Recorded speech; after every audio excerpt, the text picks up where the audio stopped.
You know, in our industry, there's never been a time where we've been under more scrutiny. And when I say we, I'm talking about law enforcement in general. Now, a lot of people will watch this video and they'll say, you're a security guard, you're not in law enforcement. But I've said this time and time again, that if you're working in any capacity and you're wearing this uniform, you're wearing a badge, you're wearing anything that resembles law enforcement, to the people that are against law enforcement, and there are a lot of people out there who are currently against law enforcement, you represent law enforcement. And it's unfortunate, but we have to be very cognizant and aware of not only how society right now is viewing law enforcement, but in particular how your specific area views society. And today we're going to talk about that just a little bit in today's debrief.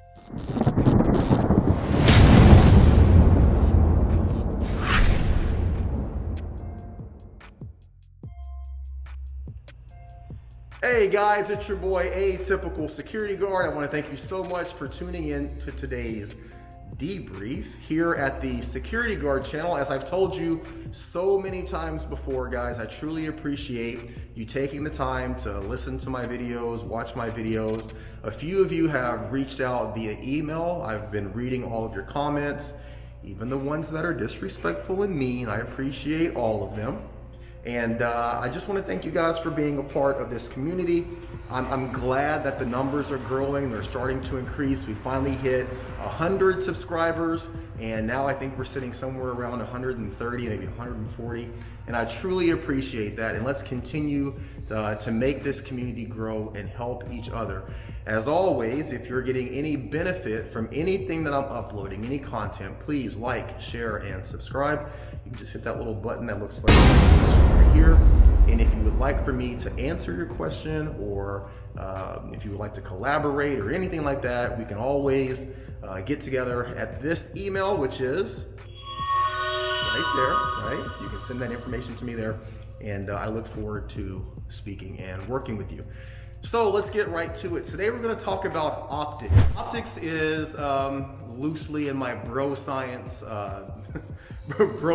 definition. Optics is the way that what you're doing or how you're doing it or how you're coming across is perceived by those around you. Now, I know that everyone that I've talked to, you're all in different areas and you're all in different aspects of security. Some people are working unarmed security, some people are working armed security. Some of you are in smaller towns. Myself and other people are working in major cities like Portland or San Francisco. And depending on where you are, right? Depending on the politics, this is really important, okay? The politics of where you are, whether you're in a blue state or whether you're in a red state, whether you're in a place that is pro-law enforcement or anti-law enforcement. All of these things play a factor into how you do your job, how easy your job is, and how effective you can be in your job. So we already know that our profession as security guards, we're already behind the 8 ball right when we get to work. There's very little, if any, authority that we have, depending on what you're doing. If you're not armed, I mean, you're really at a disadvantage. We all understand that working in this job, it's very thankless. You're bound to get disrespected, and right off the bat, you're in a position where people know that you're not a cop, right? So that's under the absolute perfect scenario or set of circumstances. Now, I'm going to be talking about my personal situation because I can only speak for myself, okay? And this is just my way of sharing my experience and kind of giving you guys a glimpse as to what it's like working here in Portland. Portland is extremely anti-police. I'm sure you guys are all aware of this. You've seen the George Floyd protests. You've seen the issues that happened with President Trump himself and sending troops into Portland over the summer. This was all national and worldwide news. So there's no misconception as to how the city itself sees Portland. Right now, this video is being made at 10:30 on Saturday. There's a protest downtown right now as we speak, right? Anywhere, if you go downtown, if you go to the courthouse, if you go to any of the major businesses, any of the business districts downtown, most of the businesses right now as we speak are still boarded up with the ACAB, all cops are bastards tag that Antifa places on pretty much any building that they can in this area. And I'm telling you all of this just to give you guys an understanding of the climate of Portland. So when I am at work and I'm dressed in something that looks, very similar to our police department uniform, I'll go over my duty belt setup, which is extremely minimal. I'll go over my plate carrier setup at some point in a later video. But I currently have the X26 Taser.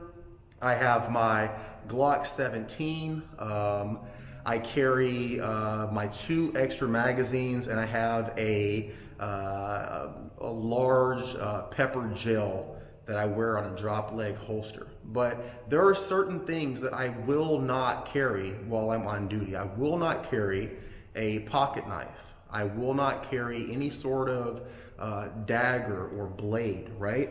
As a matter of fact, instead of carrying either of those, I have opted for, right?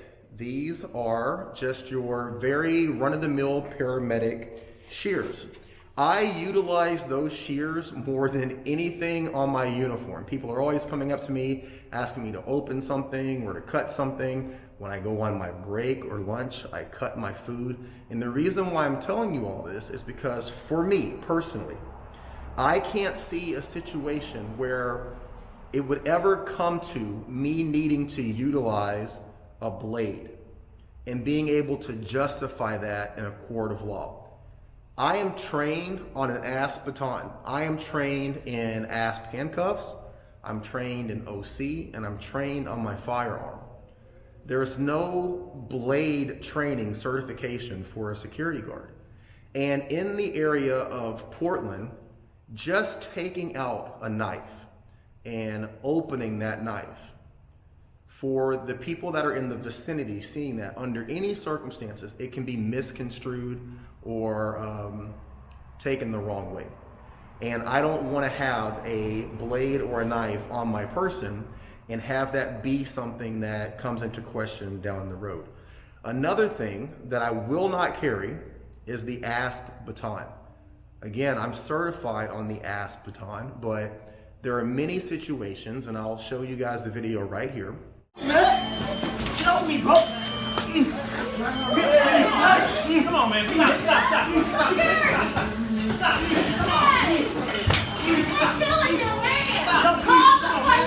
Hey, go police! Call the police! Get off. Stop. You want me to hit your body? Stop. Come on, Cal. Let's roll, bro. Let's roll, bro. Come on, man. What you want to do time for? Come on, Cal. What you want to do time? Let's roll, cuz. He's a police officer, man. Bro, you keep letting him run up on me. You ain't gonna win no way. Ain't no way you gonna win, man.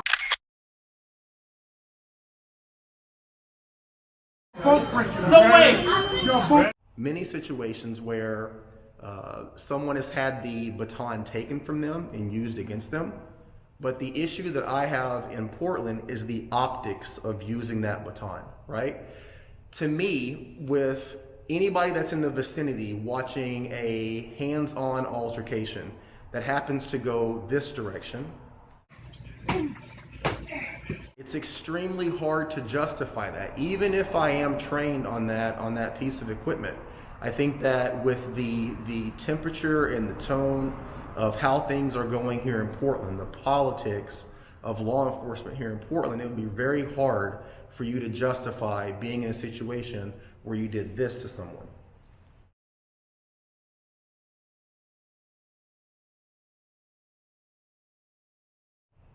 Okay, even if you were in the right. So from a position of optics, those are two things: the pocket knife or daggers, and the ASP baton or a baton of any type. I absolutely will not carry those.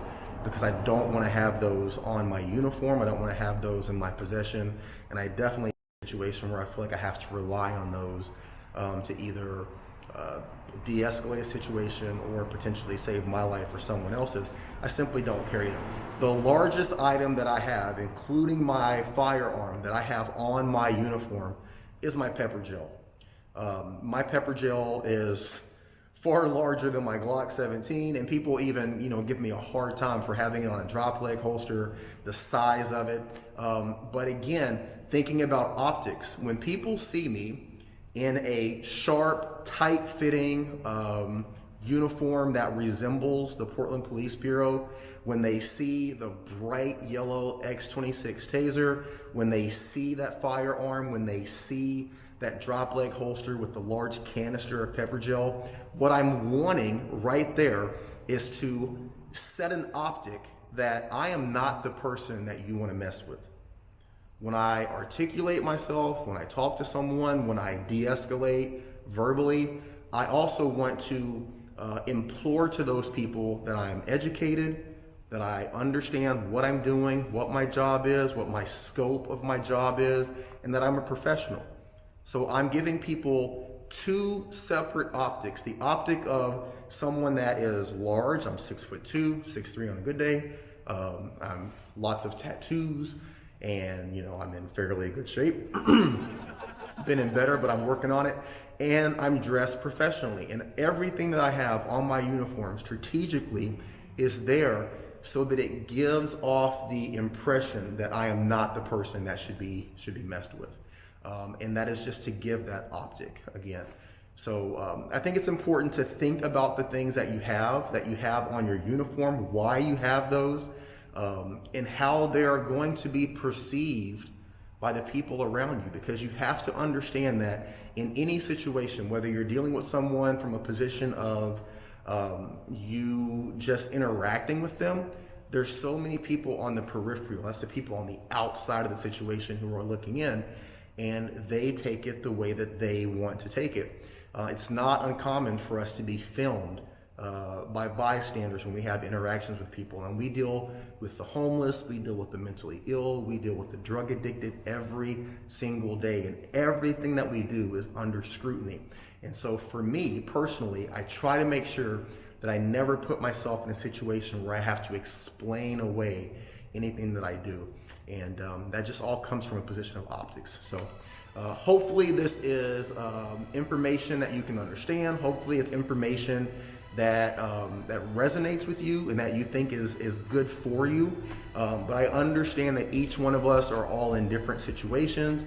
We're in different places, and you are going to have to do what's best for you in your situation. But for me here in Portland, I am so aware of how law enforcement is viewed and how that bleeds over into my job as a security guard.